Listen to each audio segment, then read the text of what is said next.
Alors, bonjour à tous, bienvenue. Je suis Alexandre Caron, consultant en inbound marketing et je serai votre hôte aujourd'hui. Nous allons présenter notre webinaire sur les 6 critères pour choisir son agence d'inbound marketing qui sera hosté par Christian Neff.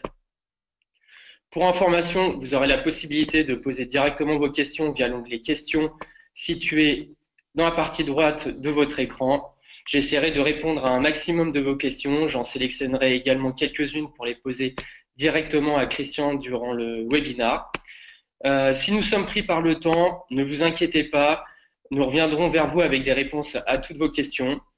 Pour info, le webinaire sera accessible en replay et nous reviendrons et nous pourrons aussi envoyer notre présentation par email à la fin de ce webinaire.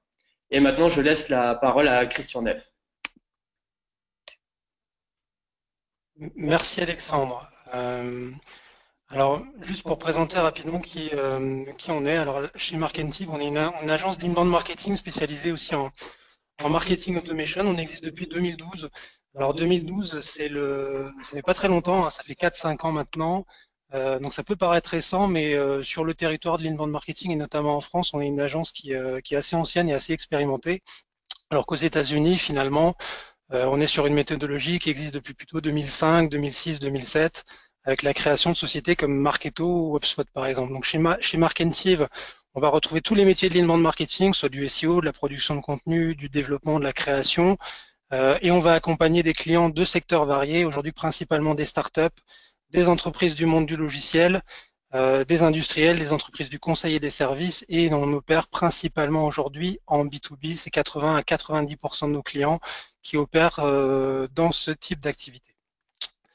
Le sommaire qu'on a prévu pour ce webinaire, qui est un peu spécifique aujourd'hui, hein, puisqu'on va parler de la relation entre les annonceurs et les agences dans le cadre de l'inbound marketing. Un rapide rappel sur ce qu'est l'inbound marketing et finalement en quoi ça a du sens aujourd'hui. Un petit élément sur faut-il se faire accompagner avec quelques éléments de choix par rapport à ça. Le cœur du webinaire qui sera les 6 critères pour choisir un partenaire.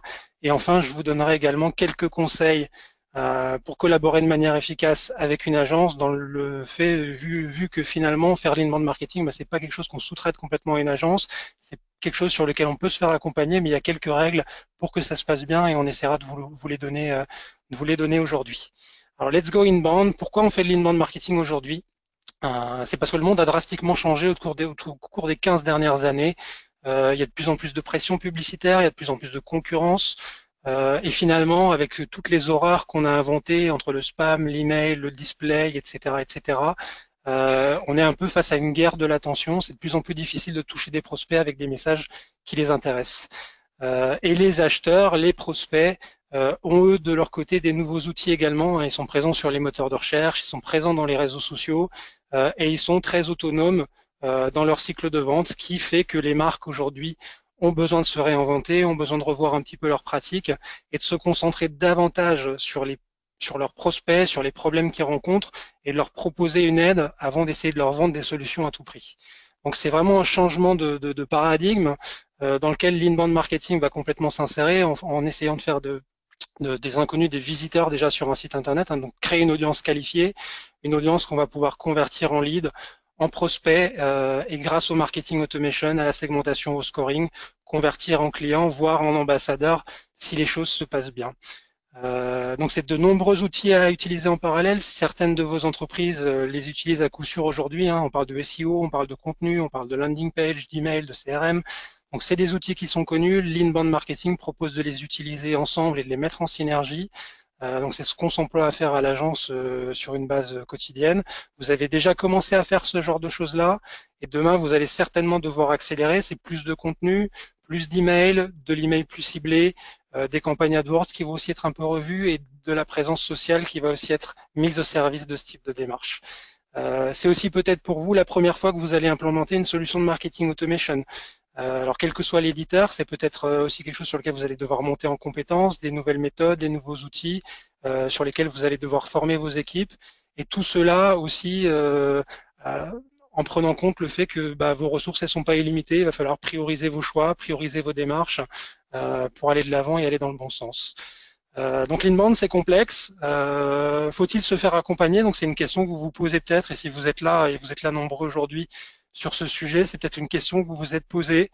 Et on accompagne, nous, pas mal de gens, donc c'est que ça doit avoir du sens. L'inbound marketing, donc il y a cette image qui présente un marketeur qui se lance en inbound, on est souvent assez excité, on va pouvoir scorer nos leads, on va pouvoir mettre en place du contenu, on va générer des leads, on prend un petit peu de pouvoir finalement au sein d'une entreprise qui était peut-être assez orientée sales.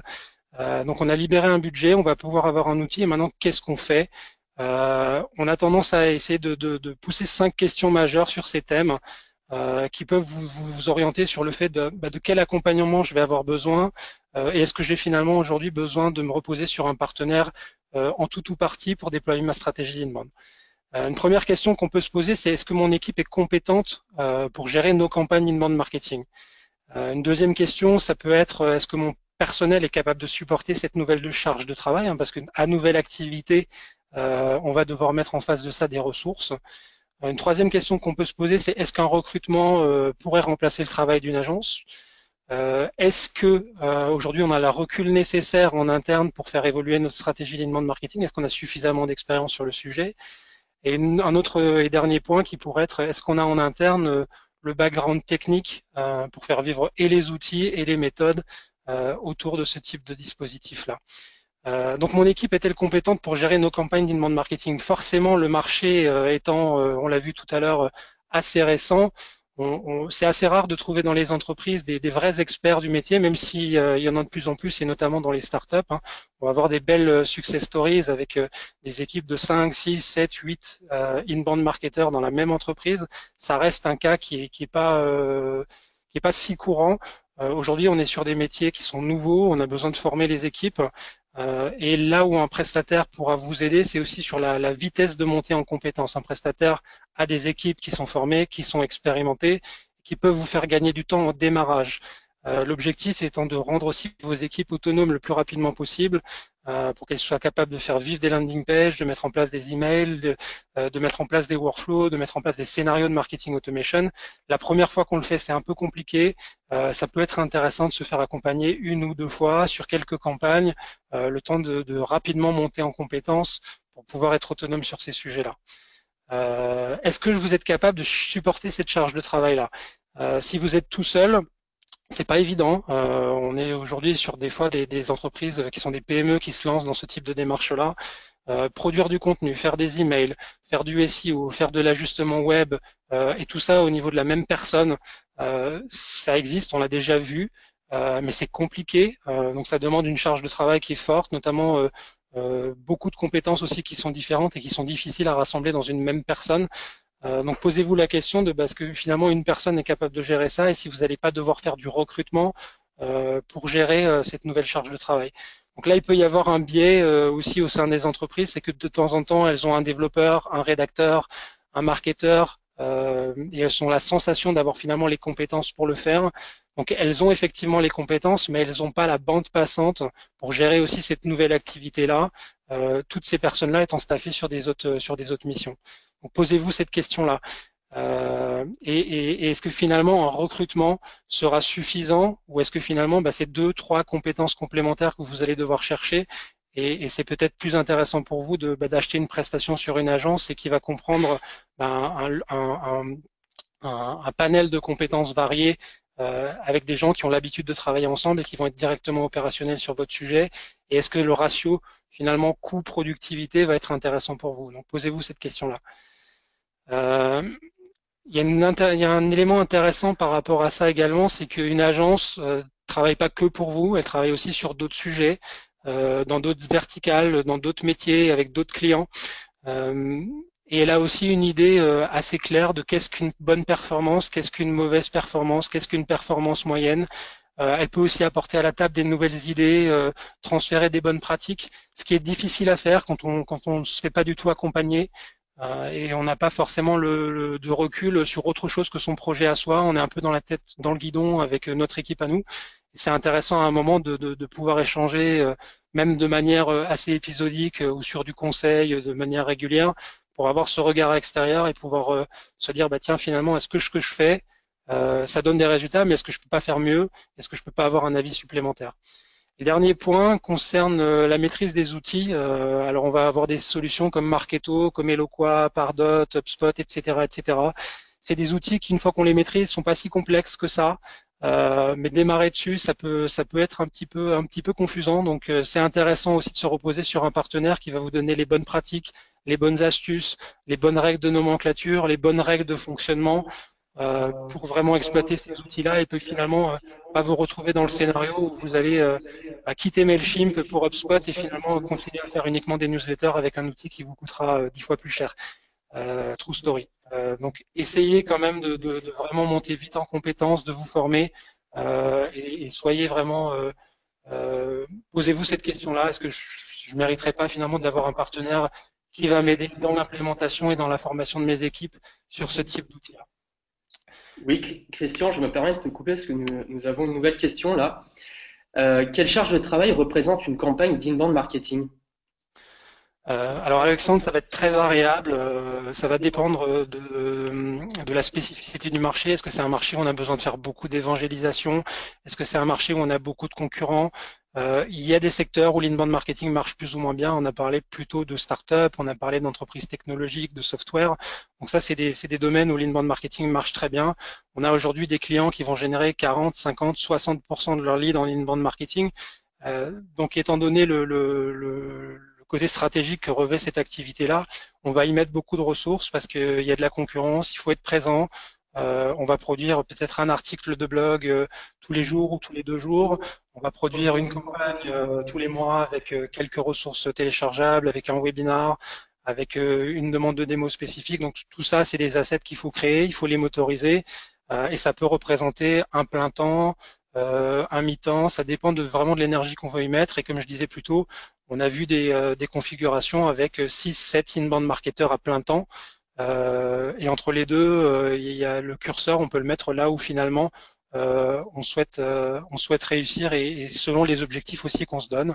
Si on veut générer voilà, 60% de nos leads en inbound, il va falloir y mettre des ressources et ça peut représenter une personne ou 2 personnes à plein temps en fonction de l'activité de l'entreprise. Donc j'arrive sur le sujet cœur du webinaire, hein, les 6 critères pour choisir un partenaire.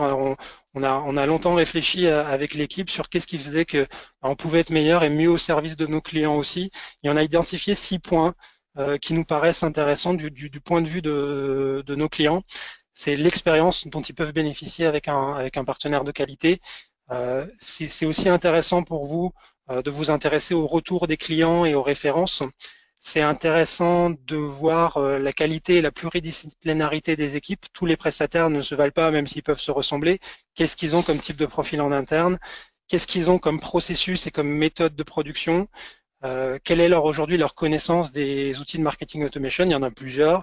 C'est difficile de tous les connaître et c'est difficile d'avoir une équipe qui va être staffée et compétente sur tous ces sujets. Et un point non négligeable, qui est souvent un point qui cristallise beaucoup d'attention, c'est le budget. Est-ce que c'est cher? Est-ce que c'est pas cher? Alors ça peut être très coûteux, mais ça peut être coûteux et finalement avoir un bon rapport qualité-prix.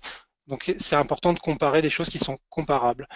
Donc l'expérience c'est un sujet qui est difficile à mesurer et qui va être directement aussi connoté avec le nombre de clients, l'expérience de l'agence, le profil des personnes. Est-ce que c'est des profils qui sont des ingénieurs? Est-ce que c'est des profils qui ont fait des écoles de commerce? Est-ce que c'est aussi des personnes qui sont dans l'agence depuis longtemps? On est aujourd'hui face à un écosystème d'agences, des agences HubSpot, des agences inbound, qui sont pas forcément très staffées, avec 3-4 personnes, avec quelques stagiaires, et qui vont avoir certaines limites en termes d'expérience. C'est des stagiaires qui viennent d'arriver, c'est des nouvelles personnes alors, qui sont peut-être de grande qualité, mais qui vont pas avoir 1 an, 2 ans d'expérience et qui vont pas forcément pouvoir vous conseiller de la même manière que pourrait le faire un consultant qui fait de l'inbound depuis 2-3 ans, sachant qu'on est toujours dans une courbe d'apprentissage qui est exponentielle. Donc c'est important de rester focus sur l'expérience et se dire voilà, est-ce que c'est une agence qui a 50, 60, 70 clients, combien de fois elle a fait de l'onboard, est-ce qu'elle a déjà travaillé dans mon secteur d'activité, quel est le profil de ses consultants, tous ces sujets-là, n'hésitez pas à les demander, les bonnes agences devraient pouvoir vous renseigner sur ces sujets-là et vous présenter leurs équipes sans problème.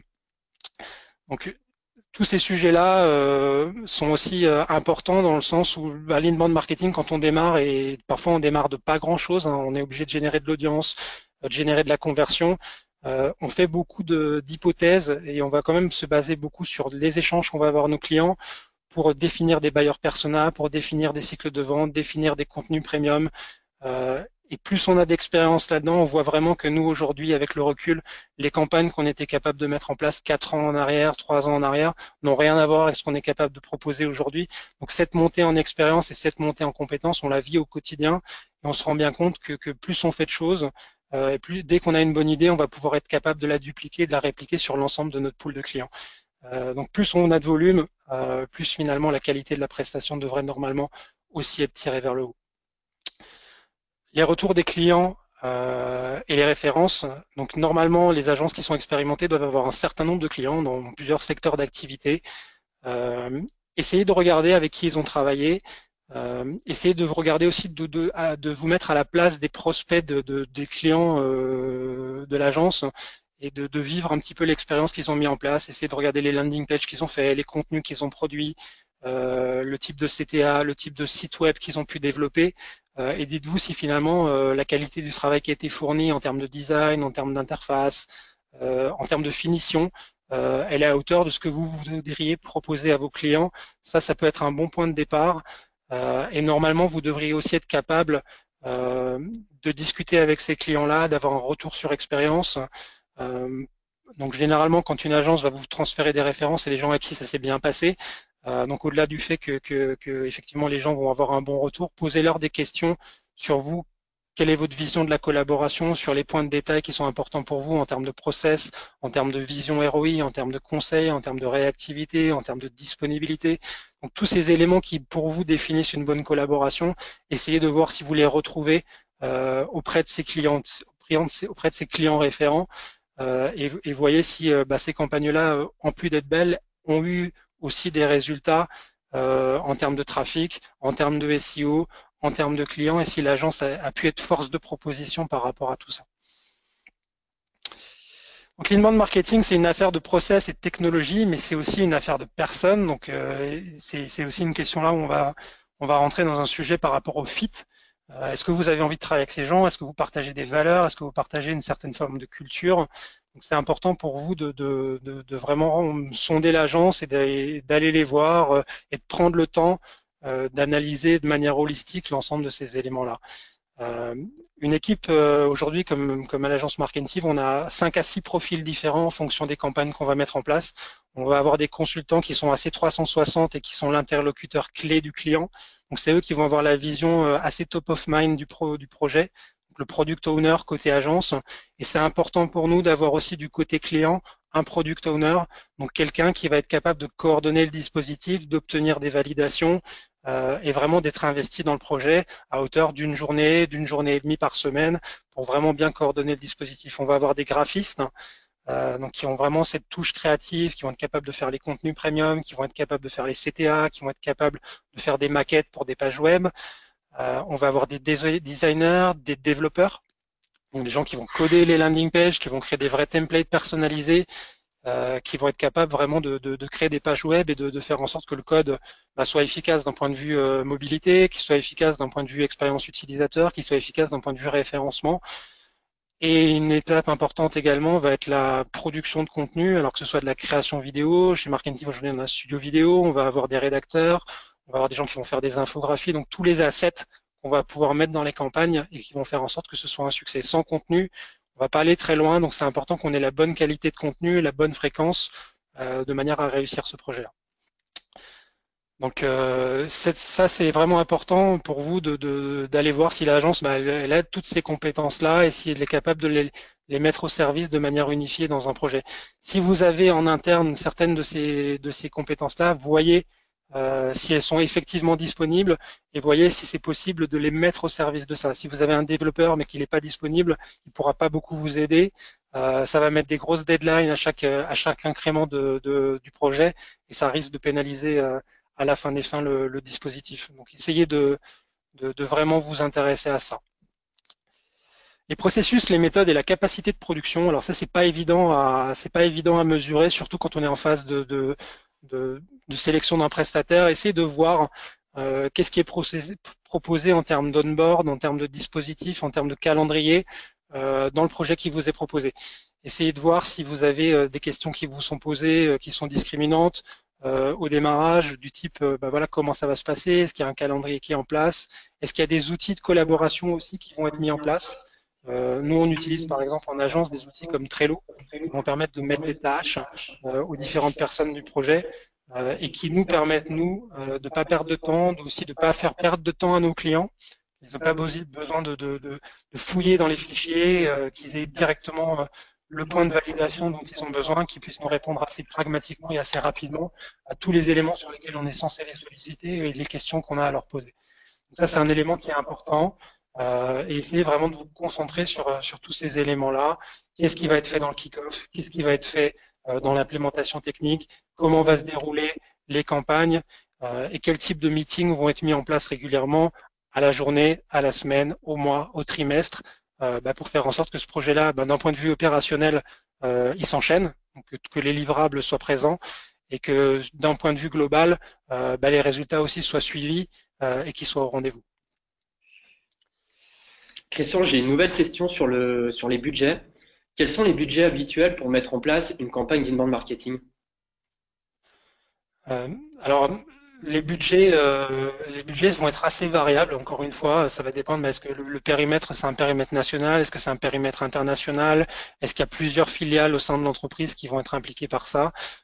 Quel est le point existant, le point de départ finalement de votre projet? Habituellement, on va avoir un benchmark qui est autour de la mise en place d'une stratégie et d'un kick-off va être autour de 5 000 euros. La mise en place d'une technologie va être autour d'environ 10 à 15 000 euros. Et la mise en place de campagne, ça peut aller de 1 000 à 10 000 euros par mois. Donc c'est une grosse fourchette, hein, c'est presque un râteau, comme on dit. L'objectif étant vraiment de se caler aussi par rapport à ce que vous avez en termes de ressources, que vous voulez atteindre en termes d'objectifs, pour pouvoir s'ajuster là au mieux et être présent là où vous nous attendez.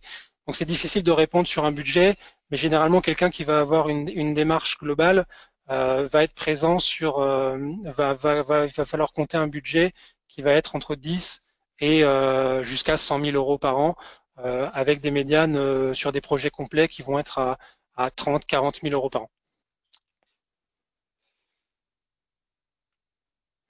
Donc sur la partie marketing automation, donc c'est important de maîtriser ces différents éléments.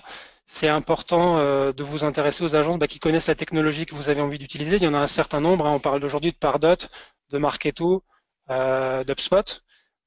Ces technologies-là, elles ont des partenaires. Elles en ont en plus ou moins grand nombre, de plus ou moins expérimentés en fonction des éditeurs. HubSpot propose un écosystème partenaire qui est assez fourni et il y a des systèmes de notation qui existent en fonction de leur capacité à garder du client, en fonction de leur capacité à faire réussir du client. Elles vont obtenir des badges qui vont être soit Silver, Gold, Platinum et Diamond. Il y a quelques partenaires Diamond, notamment aux États-Unis, une petite quinzaine aujourd'hui. Il n'y en a pas en France.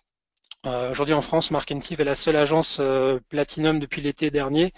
Et on a du coup la plus grosse équipe staffée sur HubSpot. On a une équipe aujourd'hui qui est formée sur WebMechanic. On a une équipe qui est formée sur Marketo. Et on va s'intéresser de plus en plus à tous ces outils-là pour les proposer à nos clients et faire en sorte qu'ils s'adaptent le mieux à leur écosystème technologique. Donc c'est important pour vous de vous appuyer sur une équipe qui a déjà beaucoup utilisé ces outils-là. Ça vous fera gagner du temps et ça vous assurera d'appliquer les bonnes pratiques en termes de produits. Le dernier point, c'est le budget. Donc là, c'est toujours difficile de comparer des choses qui ont l'air d'être la même chose. Vous avez des agences qui sont entre guillemets low cost et qui vont être capables de vous proposer un service qui est assez bon marché. Essayez de voir ce qu'il y a derrière. Est-ce que c'est comment est produit le contenu, comment est produit le design, quelle est l'intensité qui va être mise en place, quel est le profil des personnes. Est-ce que c'est des stagiaires? Est-ce que c'est une petite agence qui a très peu de coûts fixes et qui peut se permettre d'avoir des tarifs assez agressifs? C'est une agence qui a peu d'expérience et qui est en train de chercher ses premières références?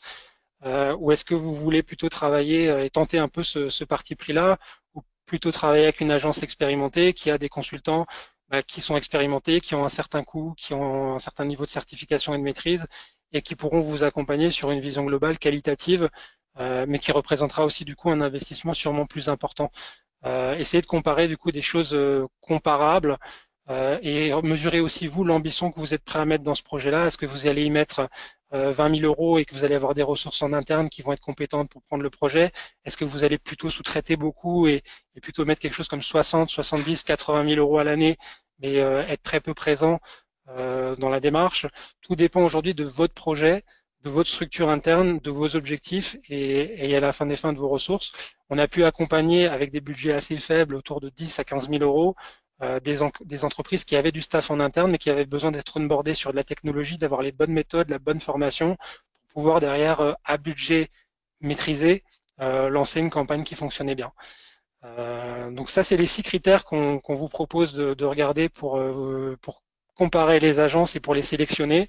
N'hésitez pas à revenir vers nous si vous pensez qu'on a oublié des éléments. On se fera un plaisir de faire vivre ce document-là et de le partager au maximum. Et on se donne les moyens au quotidien d'être les meilleurs possibles sur l'ensemble de ces différents éléments. On a vu aussi un certain nombre de clients qui ont fait ces choix-là. Ils ont peut-être choisi des partenaires assez récents ou pas forcément expérimentés. Ils ont un peu regretté ces choix-là et ils ont décidé par la suite de revenir nous voir en nous disant, bah tiens, effectivement, vous étiez plus cher au départ, mais in fine, j'ai perdu 6 mois. Et 6 mois où j'ai pas généré les leads que j'aurais dû générer, 6 mois où j'ai payé mon HubSpot ou mon Marketo à vide, 6 mois où j'ai finalement pas alimenté mes commerciaux en lead. Et finalement, quel est le prix et le delta de prix de l'ensemble de ça et quel est le manque à gagner qu'on pourrait avoir en choisissant le mauvais partenaire ou en allant dans ce type de direction. Donc réfléchissez à tout ça. Envoyez-nous vos questions, envoyez-nous nos éléments sur tout ce que vous pensez être intéressant pour choisir une agence d'inbound. Et je vais vous donner pour terminer encore quelques conseils sur une collaboration efficace.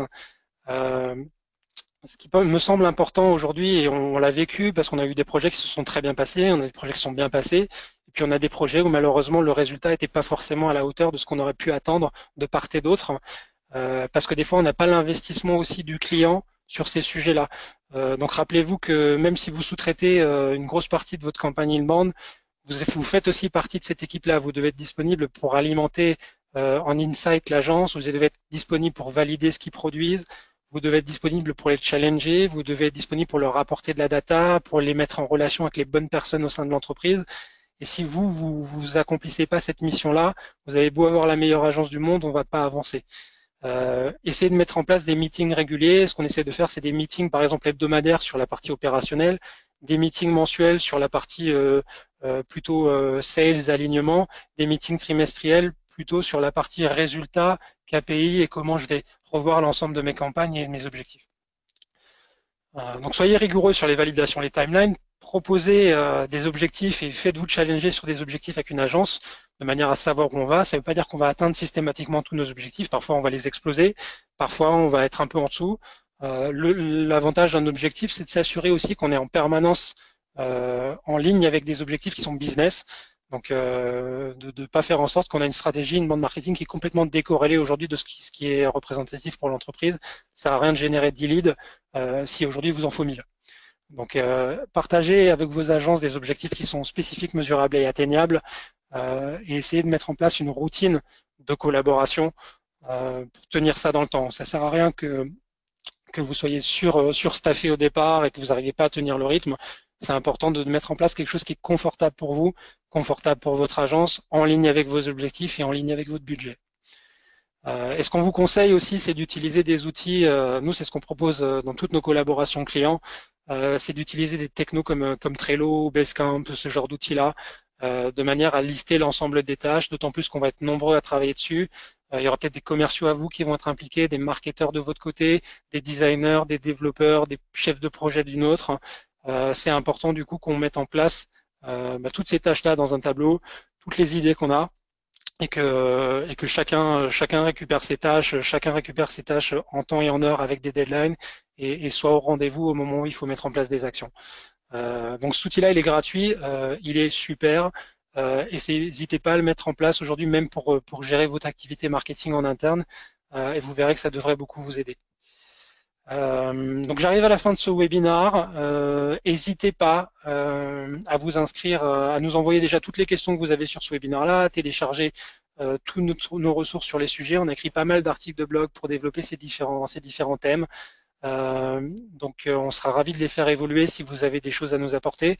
On aura un prochain webinar qui sera le 26 avril et qui sera la reprise d'une conférence qu'on a fait à Marketing for Business cette semaine sur les 10 pièges à éviter pour réussir votre projet de marketing automation.